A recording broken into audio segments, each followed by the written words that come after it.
시청자 여러분 안녕하십니까? 더 나은 세상을 위해 상식의 눈으로 질문하고 합리적인 대안을 모색하는 뉴스 프리즘 지금 시작합니다. 이번 주 함께 살펴볼 이슈를 먼저 영상으로 만나보시죠.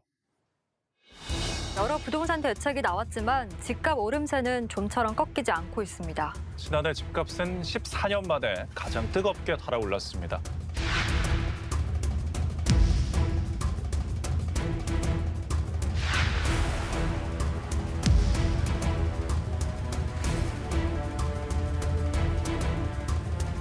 주거 안정 또한 중차대한 민생 과제입니다. 투기 수요 차단과 주택 공급 확대, 임차인 보호 강화라는 정부의 정책 기조를 유지하면서 추가적으로 필요한 대책 수립에 주저하지 않겠습니다.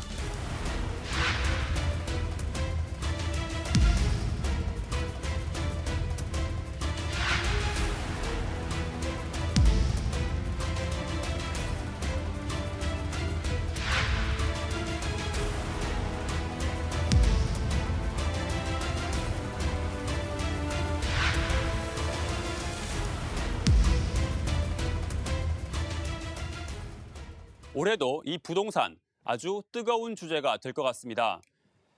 3기 신도시 사전 청약이 예정돼 있고 신혼부부 생애 최초 특별공급 신청 기준이 완화돼 청약 열기가 한층 뜨거워질 것으로 보입니다.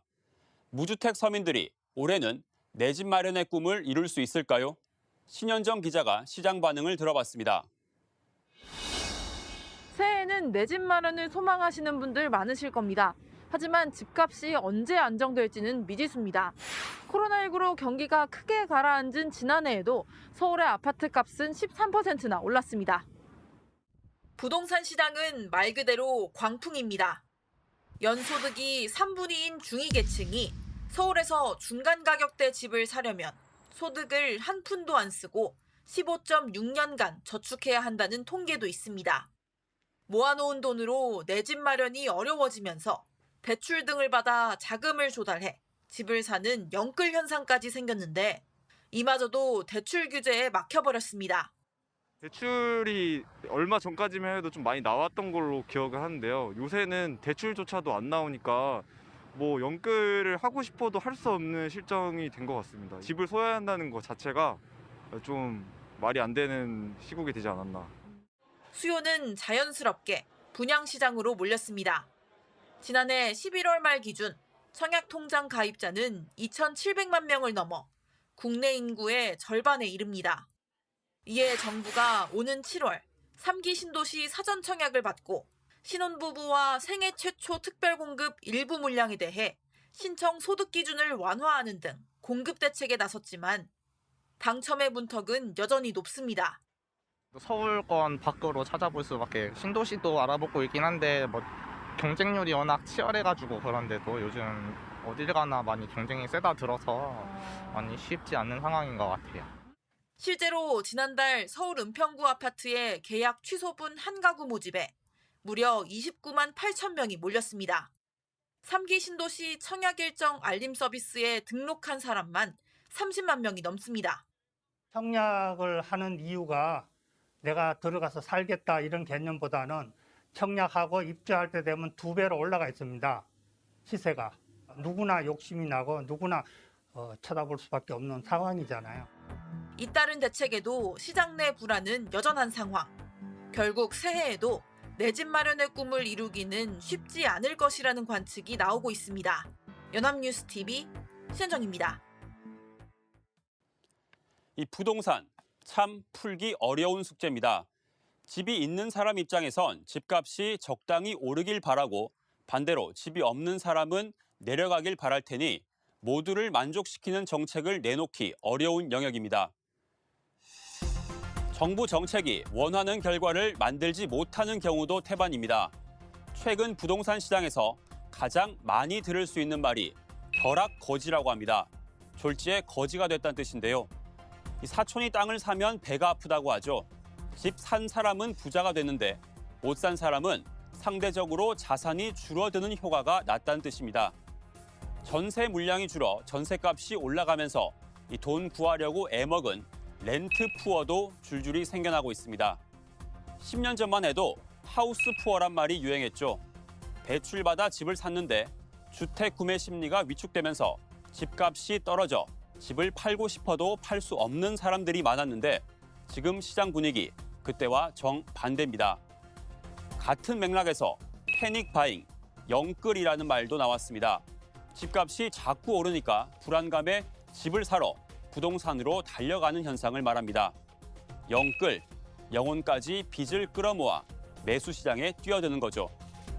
전국 아파트가 차례차례 규제로 묶이자 상대적으로 선호도가 낮아도 이 저렴한 빌라, 오피스텔로까지 수요가 몰리고 있습니다. 당장 집이 필요한 사람 입장에선 모을 영혼이라도 있어야 그나마 다행인 상황이라 하니 소외된 사람에겐 씁쓸한 소식이 아닐 수 없습니다. 정부는 잇따른 정책 발표로 서서히 주택 시장이 정상으로 돌아오고 있다며 앞으로 공급 물량 확대 등 대책을 내놓겠다고 합니다. 조금 눈을 돌려보겠습니다. 이런 부동산 시장 이야기, 완전히 다른 세상 이야기로 들리는 사건이 최근 화제가 됐습니다. 이 비닐하우스에서 숨진 채 발견된 한 외국인 노동자. 그에겐 이 비닐하우스가 집이었습니다. 이렇게 최저 주거 기준에 못 미치는 덥고 춥고 더운 곳에 사는 주거 빈곤층.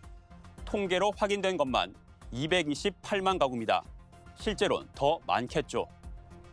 쾌적한 주거 생활을 할 권리, 주거권은 우리 헌법에 국가의 책무이자 국민의 당당한 권리로 적혀 있습니다. 내 집 마련에 골몰하는 사람들에게도 마음 편히 내 몸 하나 누일 곳 없는 사람들에게도 이 주거권이 제대로 보장되지 않는 것 같습니다. 4월 보궐선거가 치러지는 서울과 부산은 최근 부동산 시장이 가장 뜨거운 곳입니다. 따라서 이곳에선 부동산이 표심을 좌우할 핵심 현안인데요. 출사표를 던진 후보들의 부동산 공약을 비교해 보겠습니다. 어떻게 선거권을 행사해야 내 주거권을 지킬 수 있을지 한번 평가해 보시죠. 방현덕 기자입니다. 범여권 주자들은 주택 공급의 공공성 강화를 공약했습니다. 민주당 우상호 의원은 강변북로와 올림픽대로 등을 덮어 아파트 16만 호를 짓겠다고 밝혔습니다. 절반은 분양, 절반은 공공임대입니다. 올림픽대로 강변북로 위를 한 20km 정도를 위를 씌워서 거기에 한 6, 7층 조망권 가리지 않는 경우는 한 20층까지 올려서 열린민주당 김진애 의원은 역세권 미드타운이 주요 공약입니다.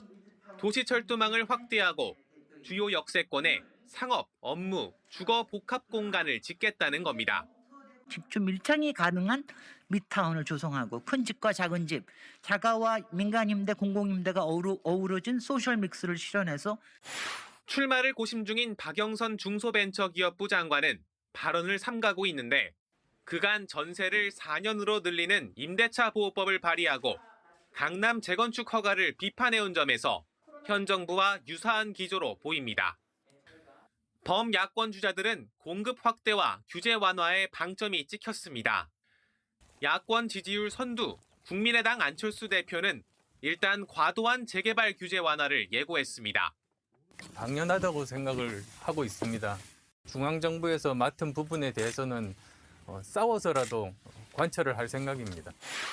국민의힘 이해훈 전 의원은 한강변 신혼부부용 주거지 허니스카이와 직장, 주거 등이 한데 모인 80층짜리 서울 블라썸을 내걸었고 오신환 전 의원은 재건축 재개발 패스트트랙 제도와 반값세 분양의 시세 차익의 절반을 환수하는 반반 아파트가 공약입니다. 조은희 서초구청장은 뉴타운 활성화로 65만 가구, 박춘희 전 송파구청장은 유휴지 개발 등으로 70만 가구 공급을 약속했습니다. 출마를 저울 중인 나경원 전 의원도 규제 완화를, 오세훈 전 서울시장은 SH공사 등을 통한 반값 아파트를 앞세울 전망입니다. 재건축 30년 이상이면 어떠한 규제도 없이 알아서들 원하는 사람들은 재건축할 수 있게 하자. 시중 가격보다 한 20-30%만 낮추어도 부동산 시장을 안정화시키기 위한 효과를 낼 수가 있습니다. 서울 민심이 결국 부동산에 달린 만큼 여야 후보들의 백가쟁명식 공약은 계속해 이어질 전망입니다. 하지만 그럴수록 공약의 실현 가능성 역시 꼼꼼히 따져야 한다는 지적이 나옵니다. 연합뉴스TV 방현덕입니다.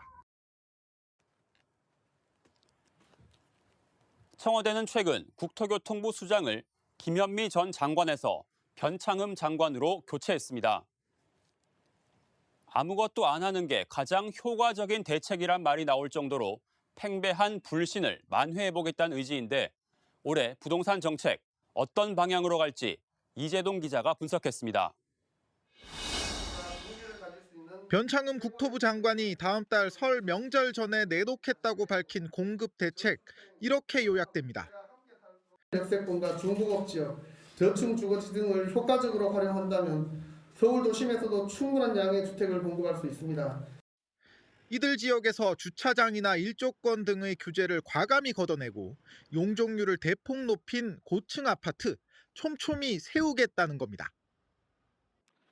사실 그동안의 공급 대책은 주로 서울 외곽이나 3기 신도시 같은 공공택지 위주였습니다.